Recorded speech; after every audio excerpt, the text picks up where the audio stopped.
Hola, ¿cómo están? Espero que muy bien. La estructura del Estado argentino se apoya básicamente en tres columnas: el federalismo, la democracia y el régimen republicano. Refiriéndonos al régimen republicano, podemos decir que la división de poderes es característica distintiva del mismo. Esta división impide el ejercicio por parte de un poder de facultades propias de los otros, a fin de evitar la peligrosa concentración de facultades en uno solo de ellos. Así, el artículo 29, entre otras cosas, prohíbe al Congreso conceder al Ejecutivo Nacional facultades extraordinarias ni la suma del poder público.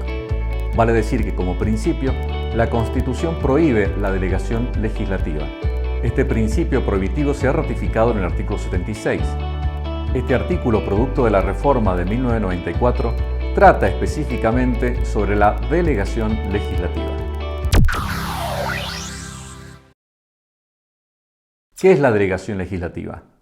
La Constitución otorga al Congreso determinadas facultades. La delegación legislativa es la habilitación excepcional, transitoria y limitada que el Congreso otorga al Poder Ejecutivo para que éste ejerza algunas de esas atribuciones.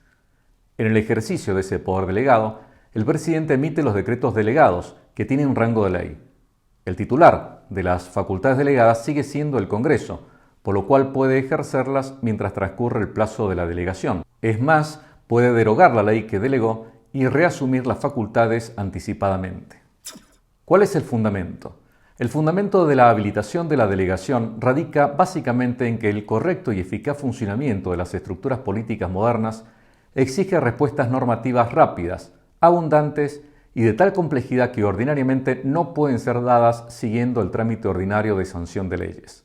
¿Estaba prevista antes de la reforma? No. Antes de la reforma de 1994, la delegación legislativa no tenía reconocimiento expreso y más bien parecía prohibida en el juego armónico de los artículos 1 y 29, como dijimos al principio. No obstante, la jurisprudencia legitimó su constitucionalidad, considerando a los reglamentos delegados como una manera más intensa de ejercer la potestad reglamentaria otorgada al presidente por el artículo 86, inciso 2, hoy 99, inciso 2. ¿Cuál es la regulación constitucional de la delegación legislativa?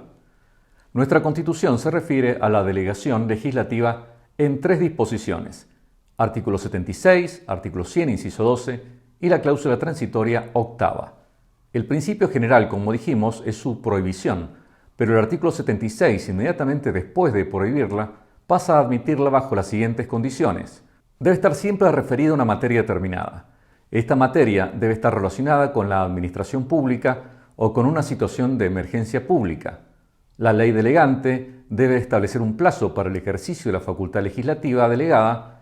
El Poder Legislativo debe establecer las bases de la delegación, es decir, la política legislativa a la que ha de sujetarse el Poder Ejecutivo. El decreto delegado dictado por el presidente tiene que ser refrendado por el jefe de gabinete de ministros. El decreto delegado está sujeto al posterior control por parte de la Comisión Bicameral Permanente.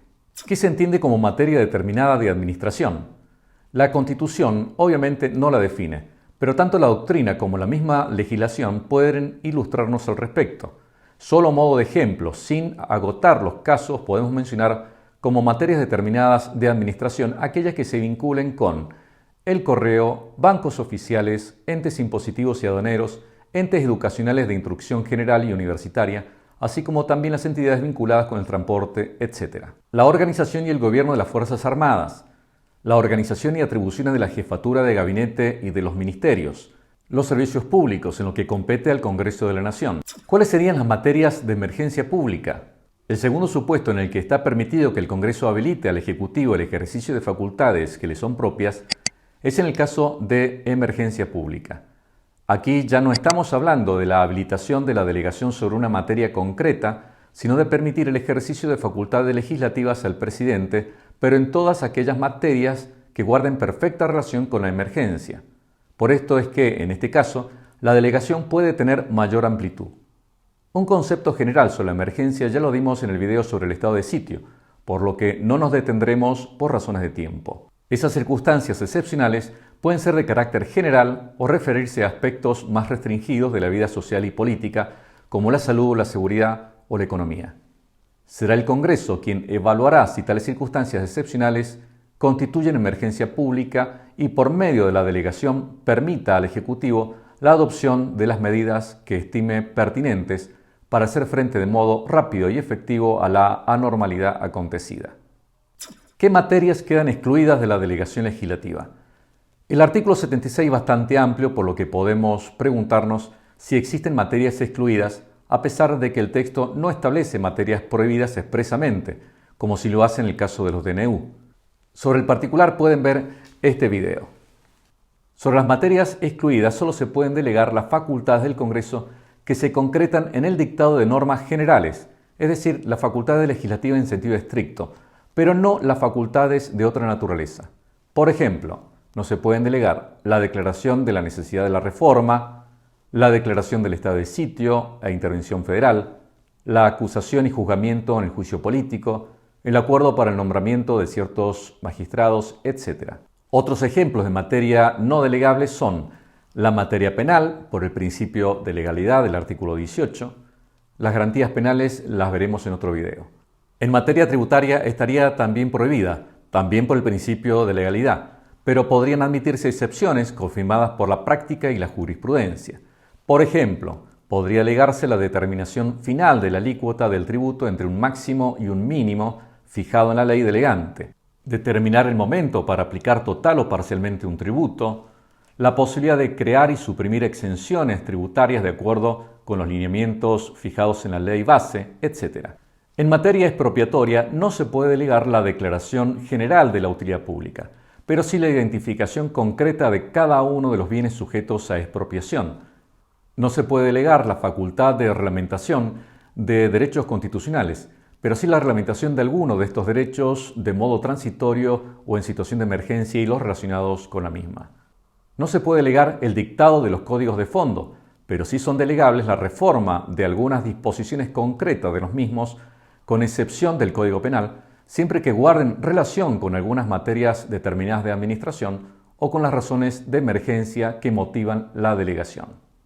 En materia electoral, tampoco se podría delegar las atribuciones sobre partidos políticos, sistema electoral, iniciativa y consulta popular, etc. Tampoco se puede delegar la facultad de ratificar reglamentos de necesidad y urgencia.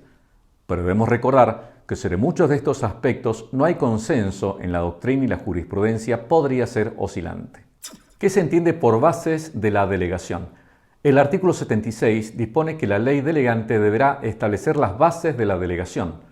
Las bases son los criterios o fines que debe perseguir el Poder Ejecutivo cuando dicte el decreto delegado. Las bases son el marco político dentro del cual debe actuar el Ejecutivo, de modo que si bien puede moverse con márgenes amplios, no lo puede ser a su absoluta discrecionalidad.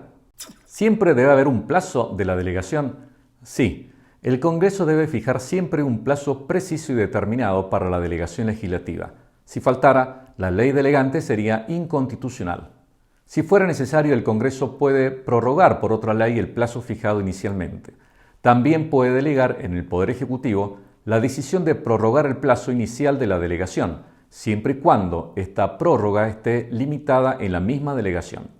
El vencimiento del plazo solo produce la caducidad de las delegaciones legislativas otorgadas, pero no la derogación de los reglamentos delegados dictados en su consecuencia. ¿Cómo se controla el decreto? Es controlado por la Comisión Bicameral Permanente y por el Congreso. Si bien existe una intervención de la Comisión Bicameral Permanente, el titular último de la facultad de control es el Congreso. El Poder Ejecutivo deberá someter los decretos delegados a consideración de la Comisión Bicameral Permanente dentro de los 10 días de su dictado. La Comisión Bicameral emitirá dictamen sobre los decretos delegados, expidiéndose sobre la validez o invalidez del decreto y luego lo elevará al plenario de cada Cámara para su expreso tratamiento. La Comisión puede consultar otras comisiones permanentes que tengan competencia en función de la materia regulada por el decreto. El dictamen debe pronunciarse expresamente sobre la procedencia formal y la adecuación del decreto a la materia y las bases de la delegación y al plazo fijado para su ejercicio. Luego pasará al Congreso. El decreto será derogado si es rechazado por ambas cámaras. Muy bien, creo que con esto es suficiente. Aunque la delegación es uno de los puntos que más discusión ha generado en la doctrina, al igual que algunos aspectos de la Ley 26122. En todo caso, profundizamos en otro video. Pero ahora dejamos acá. Espero que les haya sido útil, nos estamos viendo y seguimos en contacto. Chao.